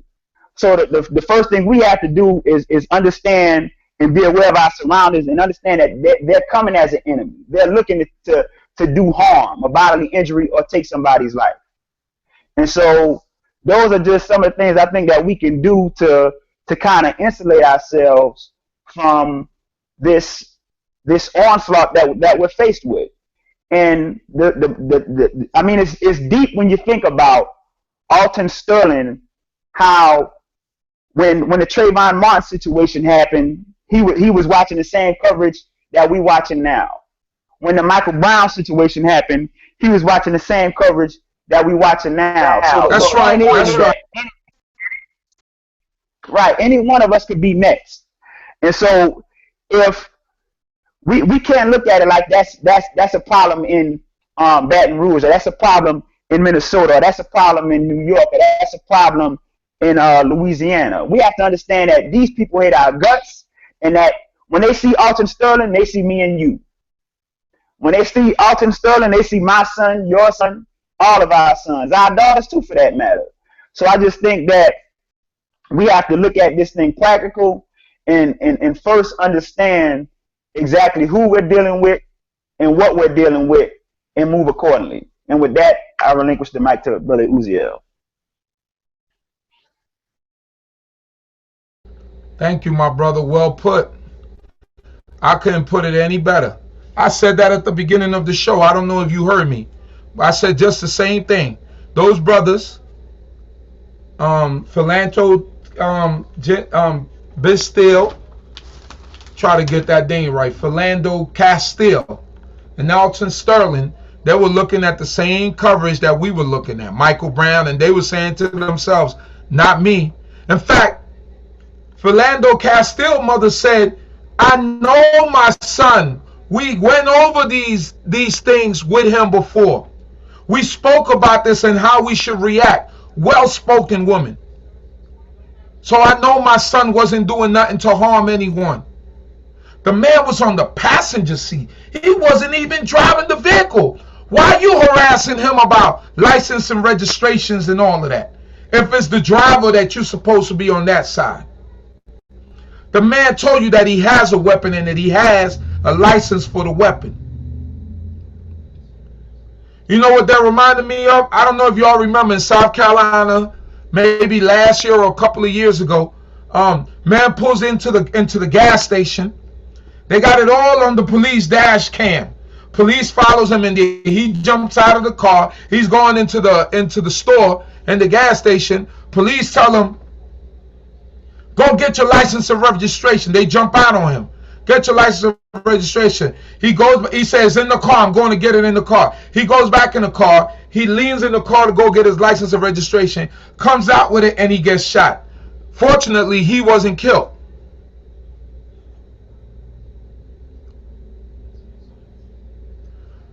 You ask the man for his license and registration. He goes into the vehicle to go get it. He still gets shot. Systemic. This is what it is. They're taught to kill us and answer questions later because there won't be no consequences. That's what it is. But I could rant. Let me pass it on. It's getting late. Let me pass it on to one of the young brothers. I'm happy that he's on the forum, and I'm glad that the young people are out. The other thing I want to do is all the young people that are listening, inbox me on Facebook, Uziel Lewy, Uzziel Lewi, Uziel Lewy, Lewi is Lewy. Inbox me because we got to start with y'all. We got to keep y'all clean. We got to keep y'all hands pure and clean. Don't get yourself into no troubles because y'all are the future. And we need to start pushing and setting y'all up to push y'all up. Y'all got to take these positions. It's time. It's time for action. It's no time to be sitting down. You're growing into your adulthood. You're beginning to see these things. You're beginning to see these issues. It's time for you to make an effort and take and step forward into the arena. There's nothing to be afraid of, because Alton Sterling could be you. Philando Castile could be you. It could be me. It could be any one of us. It could be any one of us. So it's time for you to step up. So inbox me, subscribe to the channel, subscribe to this channel right now. Inbox me, and we're gonna do this, because our wives and our children, they waiting for us as men to take the step forward. But we can't take the step forward also without need y'all to back us up. So like I say, it's plan number one. Get involved with your community council, your community government. Get involved with that first. Learn the federal law and local law, i.e., download your police guide. There's apps for this. You can actually download the New York City Police Department Patrolman's Guide. You could download it as an app on iPhone or on your what's the other phone? Your Android. You could download it. So do that. Learn, read, understand your rights. Next, I'll pass the mic on to my brother Nathaniel.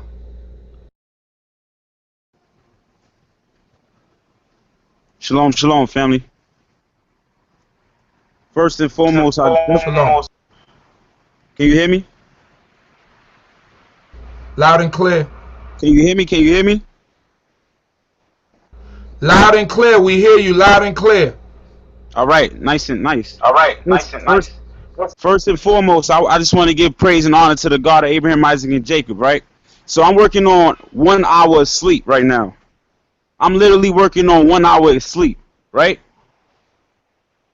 I got this anxiety problem some nights. This is an ongoing thing ever since like high school. Just sitting up thinking. But last night was one of those nights. One thing we really got to consider is to not forget how some of our people became in knowledge of ourselves.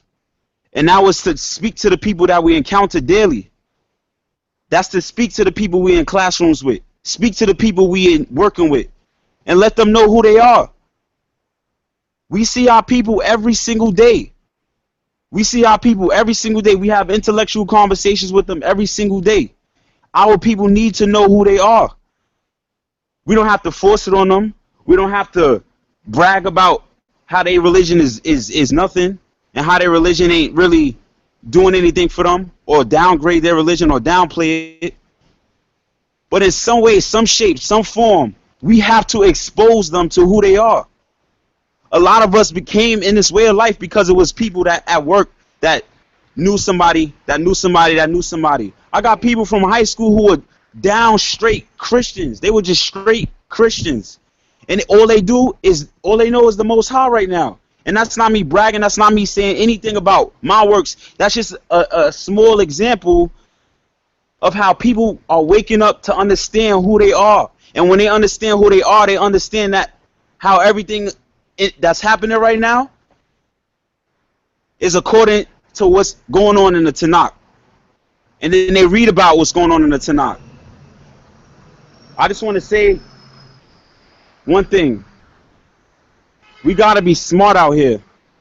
I was arrested one time. Nothing major, but we got to be smart out here when we deal with these cops, like you said, knowing our rights and intellectually knowing how to deal with these people, including the people in the uniforms that even look like us.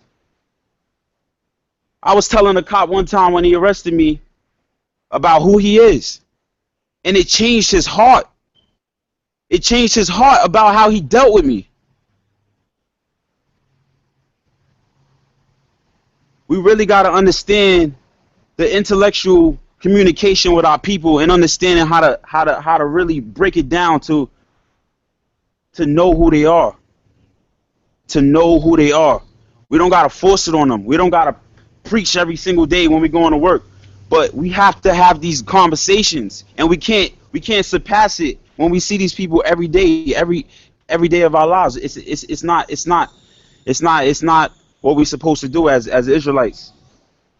You know, when I travel, I see a lot of things. I see a lot of people. I embrace a lot of people, and everyone knows who we are. Everyone knows who we are. And I really think it's important for us to go and see our land if we get the opportunity to. It gives you motivation. It gives you a sense of purpose. You don't got to go there and say, oh, I'm going to live here forever. I'm going to do this on my time or whatever. But when you go to see that land, when you go to see our land, that precious land, and I know everybody don't have the schedules and the opportunities to do it, but we got to go see our land. It gives you a certain energy. I don't know how to explain it. I really do not know how to explain it, but it gives you a certain energy. If you put your mind into it, it gives you a certain energy. I'm rambling on right now, and I honestly feel like there's a lot going on in my life personally, a lot going on in our lives, and I just want us to stay strong, Israel. In terms of solutions, people say, talk is cheap a lot, right? But talk isn't cheap if we speaking on solutions on how to move forward. Dialogue is important. Dialogue is very important because dialogue galvanizes your spirit and allows you to move a certain way, to act a certain way. So I appreciate this forum right now, and I just want to say that. Hallelujah. Torah.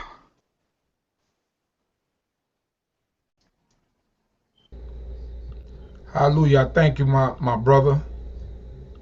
It's a blessing to have the young people. And this forum is for our young people, for our adults, for our children, to spark up conversation. Don't forget. Don't ever forget.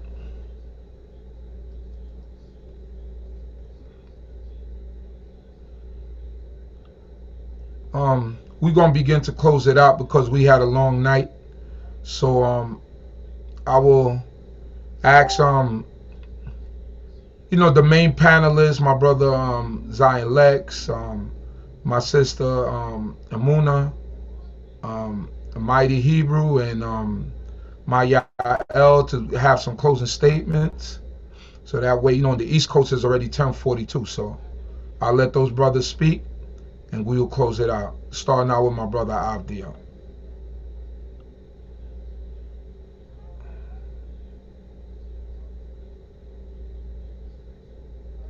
He must not be there. So my brother Mighty Hebrew, are you there?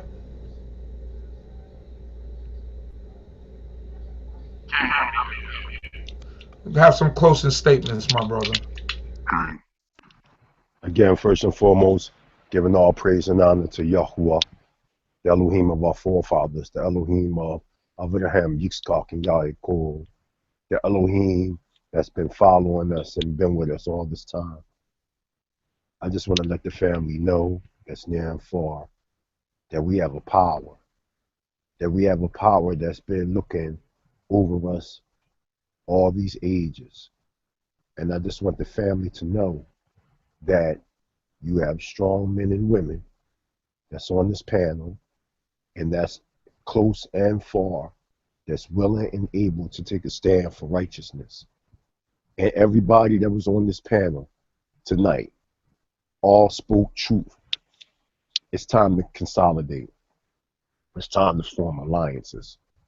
It's time to get amongst the round table and start the process of elevating as a sovereign, autonomous people again, to be a nation that is governed under a constitution. And that constitution for us is Yisrael's, the law, statutes, and commandments. That is what will totally free us from this mental death that we're in, that's causing us physical harm. But we also have to align with others that may not be of our persuasion, but of the same stock. Because quietness is kept. You always hear them saying that numbers don't mean nothing.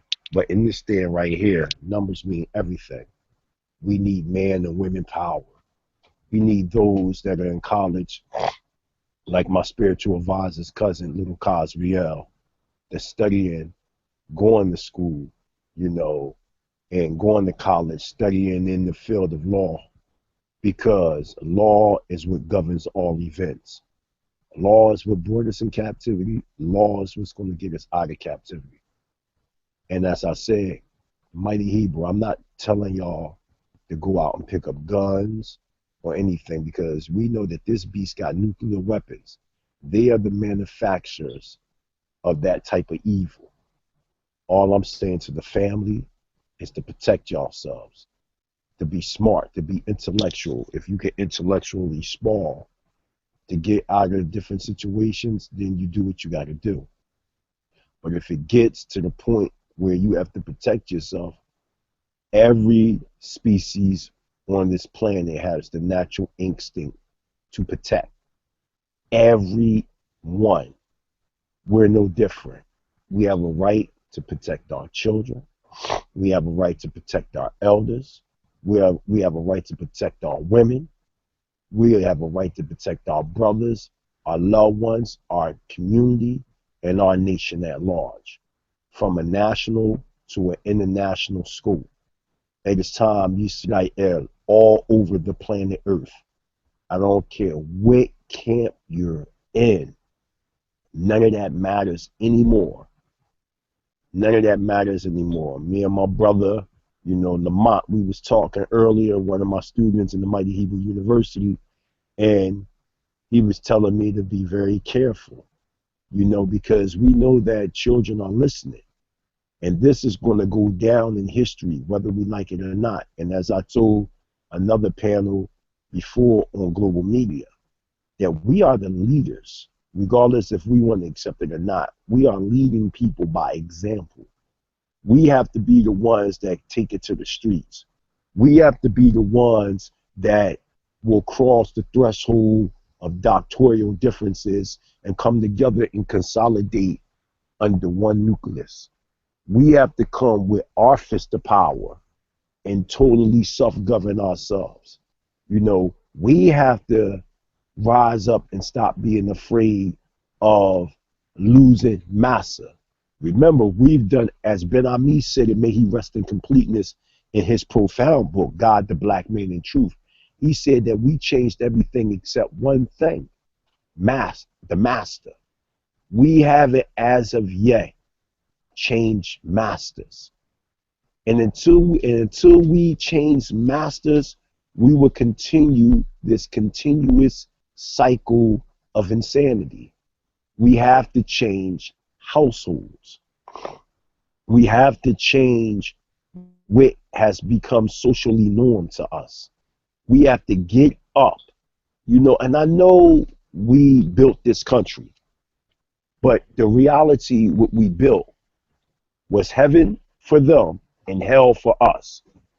After the Civil War, it went from private ownership to federal ownership. That's all. Nothing changed. But as the 48 Laws of Power said that they use in law number 11, they conceal their intentions to keep us in the dark, so we'll never come from out of this nightmare that we're in. So we can no longer, in this dispensation of time, have any type of trust for this government. This government is not for our interest. As a matter of fact, out of all the captivities we've been in, this one right here is the lowest base level ever in our history, because at least in the previous captivities, we still knew who we were. We still had some type of connection to the land. Our people still had some form of connection. But this right here, we dealing with a nation of close to 50 million souls that are lost. So what I say to the family, we have to keep them cameras on. We have to keep networking. We have to keep using social media as a vehicle to keep us connected, not a vehicle to sit back and slander one another and disrespect one another. It is time now to use these vehicles as power forces so we can come together from a communal perspective to an international perspective. I love everybody on this panel. I believe, Brother Kasu just came on from Team Osiris / Amin Ra Squad. I'm going to go ahead and release the microphone to him because he just came in. But may the creator of heaven and earth continue to bless our people. May the creator of heaven and earth watch and guide our people. May the creator of heaven and earth bring his Shekinah down, his divine presence, and give us eternal peace. Shalom alaikum.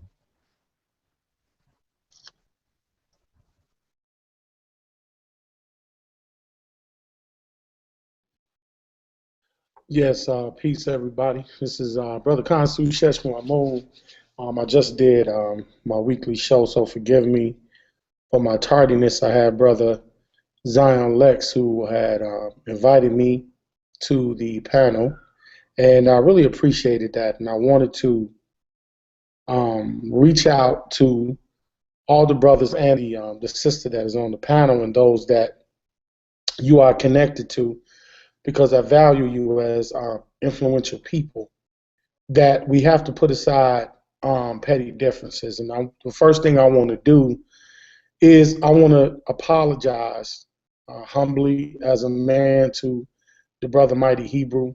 I have my convictions and my beliefs when it comes to our community, and me and him had a public disagreement in the past. And right now, it would be selfish of me to be concerned with things that I believe and things that I do not know. So with all due respects, brother Mighty Hebrew, I ask for your forgiveness, and we move forward and deal with our people who are being murdered and slaughtered recklessly. And we definitely need each other, and the fact that we are influential people, we need to galvanize our people together. And on behalf of Team Osiris, I'm asking you for that favor, and we respect each other and move forward, bro. Okay. I definitely accept your apology. And if there was anything that I said to offend you in any type of way, I apologize. And this right here is really a form of healing. Maybe one day, me and you, we can actually get together and we can talk face to face and iron out the things that we may not know about one another, the things we may assume about each other. But I love you, brother. I'm here, to serve my people, and I've been serving a long, long time. And I just want us to unite and come from out of the situation. I love you, brother, and I'm here for you, and I'm here for all my people. So the Rabbah, for this coming, that takes a man. And that right there is a sign that we are healing as the people, and we need to move forward and again, really to self-govern ourselves, because this enemy is getting really, really out of control. And we got to really do something about it quick to save not only ourselves, but our future generations. Shalom and Hotep, my brother. Yeah. Shalom, bro. Peace. I also want to take the moment to support the Pan-African movement that has been started. Brother Zion Lex told me about it. I fully endorse it. Me being chief elder of Team Osiris and advisor to the member of Team Osiris, we do endorse that. Holding the title of elder is a very important responsibility, and I'm obligated to use and keep a sound mind and logic in using a sound mind, and that's a title that I am humbled to have amongst my peers, and will do the best I can to fulfill it. The thing I want to say publicly, in light of the violence that is going on, there are no words, and even if I did, I would rather it be tactical. I believe that there's some form of aggression that we need to employ, but I do believe it is a conversation that need not be televised. But what I will say is that I also humbly reach out to the brother Zion Lex. I've always vicariously have supported this brother because he's a brother that's a man. and all he asks for is respect. And we have to stop attacking one's personal spirituality. That is an extension of a man. With all respects to the sister that is on the panel, because she as well should be respected. But the man who is the head of the household, his spirituality is all he has. And what keeps him balanced and drives him to protect his elders, his children, and his wife. So with that being said, we have to get back to grassroots family values and start respecting each other as men and knowing what lines not to cross so that we can work together and end this foolishness. So on behalf of Team Osiris, I spoke with Ngozi earlier. We humbly, fully support Zion Lex and any effort that he does. We will be there.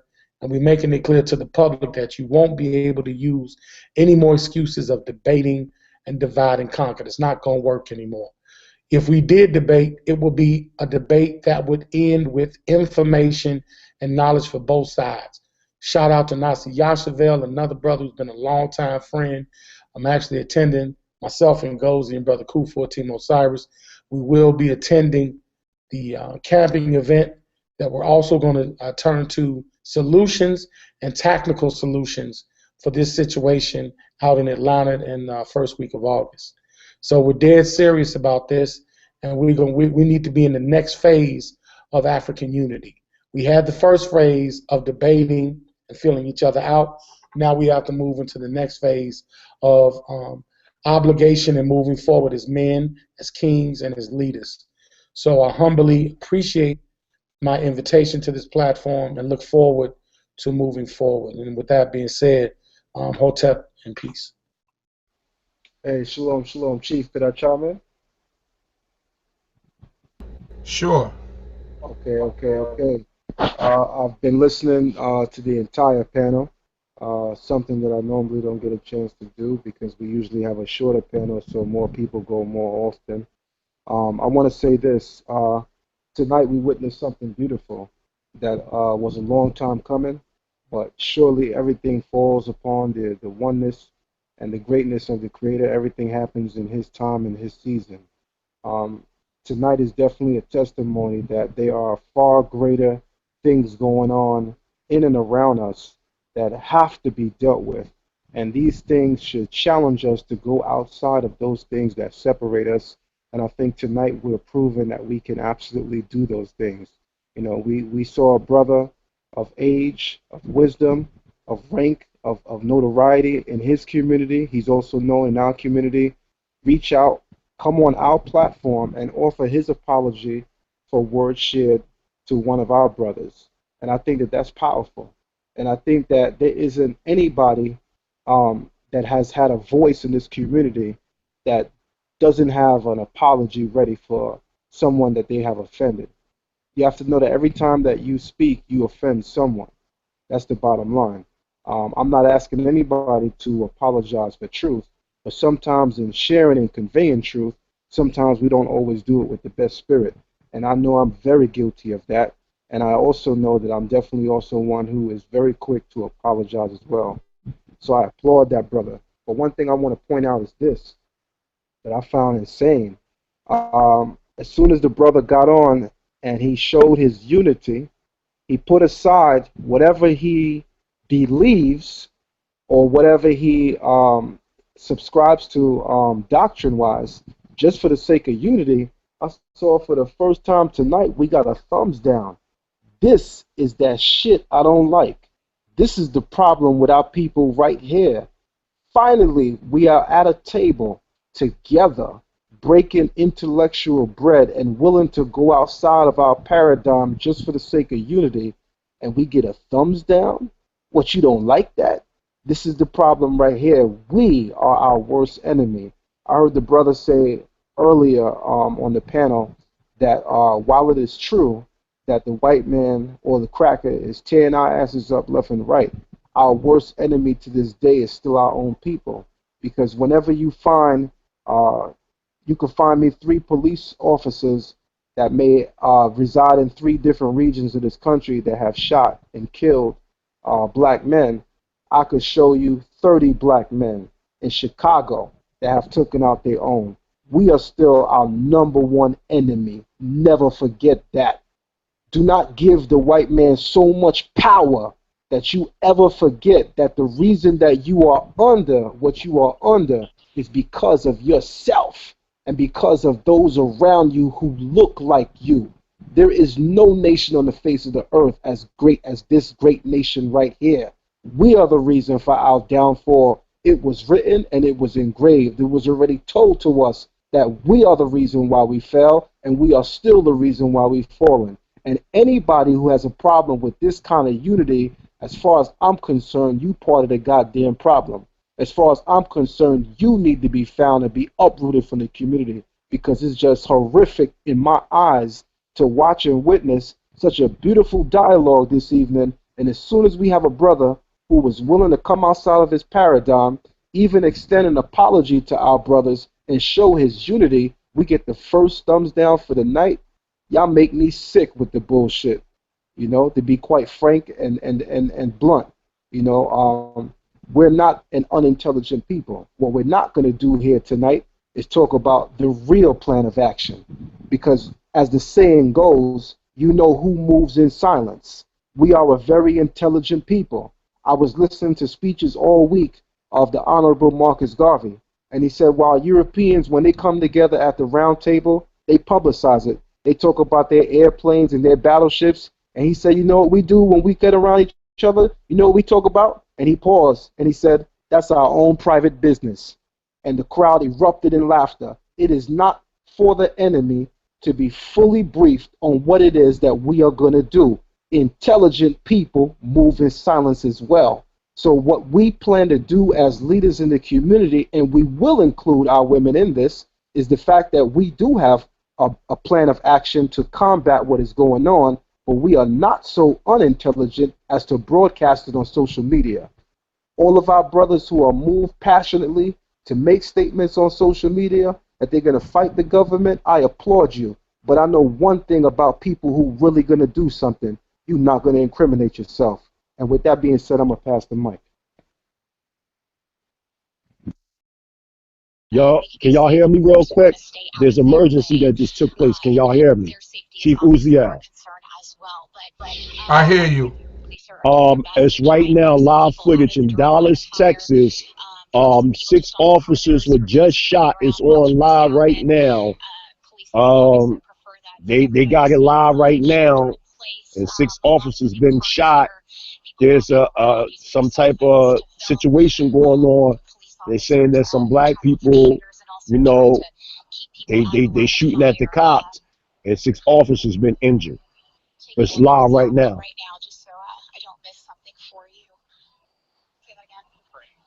So I just wanted to inform y'all on that. That's all. All right, my brother. Thanks for the briefing, man. Thanks for the briefing. Thank you. You know what? I saw a movie by the name of Wagging. What was it? Wagging the Tail? Wagging the Dog? Yes, sir. How they spend stuff. That's the same thing they did when Michael Brown got killed. And they said it was some young black protesters. They shot at the police. They injured some police officers. That is just to deflect from the real situation that happened. The real situation that happened, Alton Sterling got murdered by 2 Baton Rouge, Louisiana police officers. Philando Castile got murdered in front of his girlfriend and her 4-year-old daughter. That's what really happened. I don't got time for they games, man. I don't got time for their games. I know what really happened.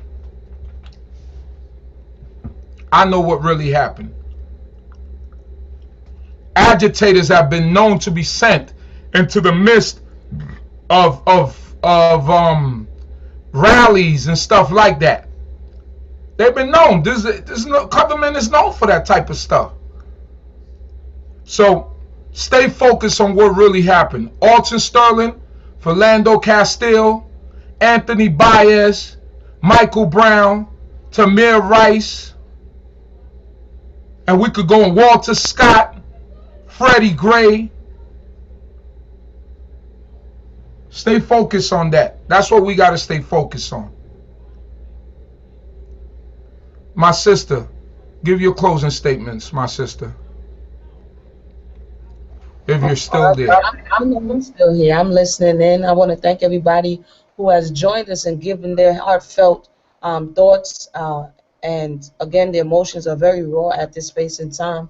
I agree, definitely. We have to use Hakma or wisdom as we are conversing in these spaces, enough so that we can reach one another.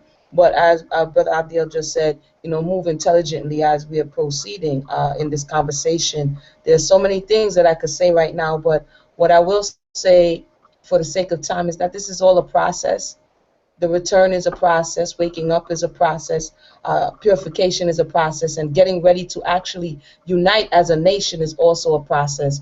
And if we skip any stage, just like school, if you skip a certain stage, you may not learn what you need to know at that stage. And when you get further along down the line, that would have been an important element that causes us to disintegrate as a people. So we have to remember that because we are in this very precarious situation, we may be forced to come together and gel together. But again, if we wax, fat, and kick, and we don't deal with the issues that broke us apart in the first place, then we are prone to repeat these mistakes time and time again. So with that said, continue to heal the wounds, continue to heal your relationships in your family. These are the bonds that are going to help us through, and by extension, our community. Sometimes we want to reach beyond where we are to get other people that are far removed from us, but those in our households are hurting.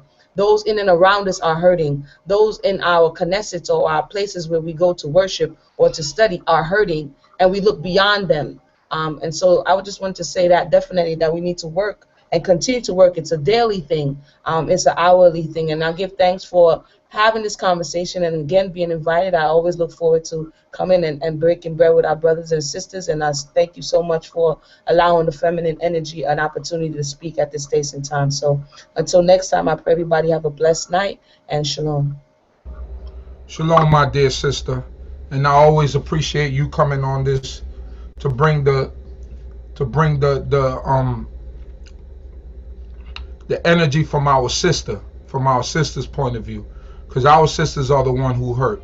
And lastly, I'll call up my brother Mayael to give his closing statements, and then we're gonna close this out. Shalom. I'm just gonna read this quick verse from Joshua chapter 1 and verse 9. Behold, I have commanded you, be strong and courageous. Do not fear, do not lose resolve, for Jehovah your Elohim is with you wherever you go. So I just wanted to read that because I believe this is what we're doing. We got to understand we cannot lose focus.